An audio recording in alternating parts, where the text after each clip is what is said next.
उस टाइम के जमाने में भाई रानी यहाँ पर रहती थी, और ये इतना गहरा कुआं है कि भाई यहाँ तक पहुंचना बहुत ज्यादा मुश्किल है। और रानी को यहाँ से पूरा कुआं दिखता था।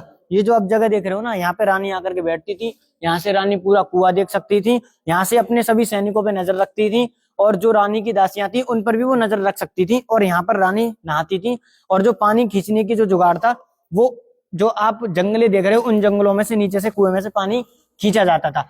स्वागत है आपका मेरे पार्ट 2 में। इसकी वीडियो मैंने पहले भी डाल रखी है फेसबुक पेज पे, जो कि पार्ट 1 था। आप वहां पे जाकर के भी देख सकते हो। यहाँ तक की जो हिस्ट्री थी वो मैं आपको बता चुका हूँ कि रानी यहाँ तक कैसे आती थी, यहाँ से कैसे जाती थी, अपने महल तक कैसे जाती थी, और इसको बनाने में उस टाइम पे क्या क्या चीजें यूज हुई थी, और आज से 1400 साल पहले इस कुएं को कैसे बनाया गया था। और यहाँ की जो सुरंग थी, मतलब रानी जिस सुरंग से आती थी और जिस सुरंग से जाती थी, वो भी मैंने आपको बताया है। ठीक है, अब हम लोग यहाँ से चलने वाले हैं नीचे।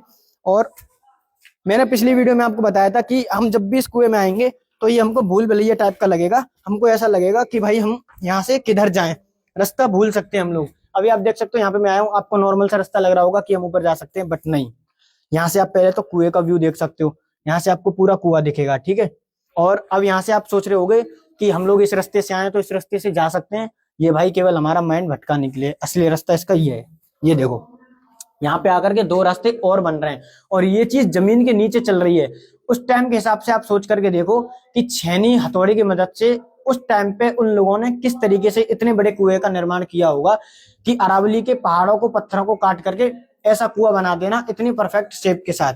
अब हम लोग इधर से नीचे जा रहे हैं।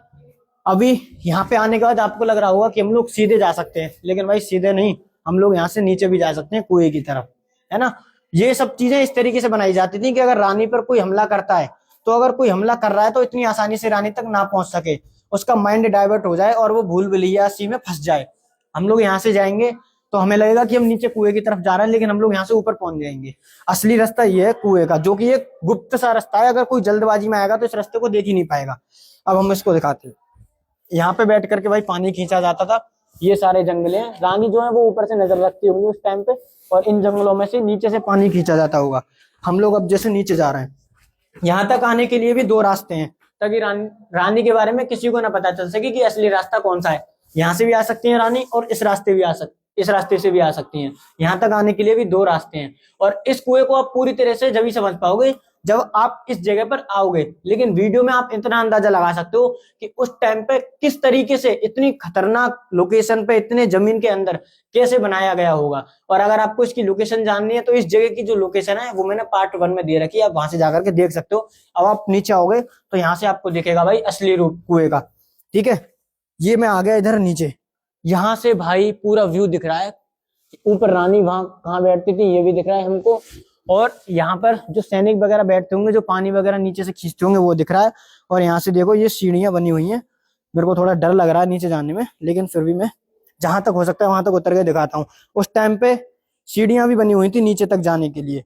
और आप सोच के देखो कि अरावली के पहाड़ों को किस तरीके से काटा गया होगा कि इतनी गोल शेप में सीढ़ियां भी बना दी, अंदर चेंजिंग रूम भी बना दिए, भूल भुलैया टाइप के रास्ते भी बना दिए, ताकि सैनिक अगर हमला करने वाले हैं तो वो भटक जाएं। और यहाँ से अभी इसकी हालत ये है कि बहुत ज्यादा पुराना होने की वजह से यहाँ से नीचे जाने के लिए जो सीढ़ियां थी वो टूट चुकी हैं। और अभी नीचे का जो पानी है वो भी सूख गया है, क्योंकि जल स्तर अभी बहुत ज्यादा नीचे हो गया है। और मैं देख पा रहा हूँ कि भाई जहां से शुरू हुआ है ये कुआं और पूरा नीचे जमीन तक पूरा पत्थर ही पत्थर है। यहाँ पे बिल्कुल भी मिट्टी नहीं है। पत्थर का मतलब यह है कि भाई आप जानते हो अरावली के जो पहाड़ हैं ये पूरे पत्थर के हैं, नीचे तक इनमें भयंकर पत्थर है, पूरा का पूरा मार्बल छुपा हुआ है। तो उस टाइम पे कैसे इसको काटा गया होगा और किस तरीके से इसको बनाया गया होगा रानी के कुएं को, ये अपने आप में भाई सोचने को मजबूर कर देता है, हैरान कर देता है। आप जब यहाँ पे आओगे ना तो आपको केवल एक ही बात मन में नहीं आएगी, आपके दसियों थॉट आपके मन में आएंगे कि किस तरीके से इसको बनाया गया होगा, किस तरीके से इसकी कटिंग करी गई होगी, इतना गहरा कैसे बना दिया गया होगा।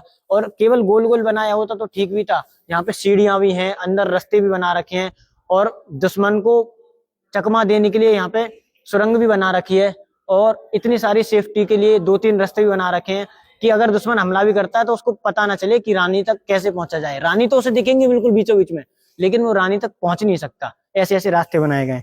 तो भाई ये है इस कुएं का राज। अभी मैं पूरा राजस्थान घूम रहा हूँ और पूरे राजस्थान के इतिहास के बारे में जान रहा हूँ। अगर आपको वीडियो अच्छी लगी हो तो वीडियो को शेयर कर देना, और मेरे साथ पूरा राजस्थान घूमने के लिए, मेरे साथ पूरे भारत की यात्रा करने के लिए मेरे पेज को फॉलो जरूर कर लेना।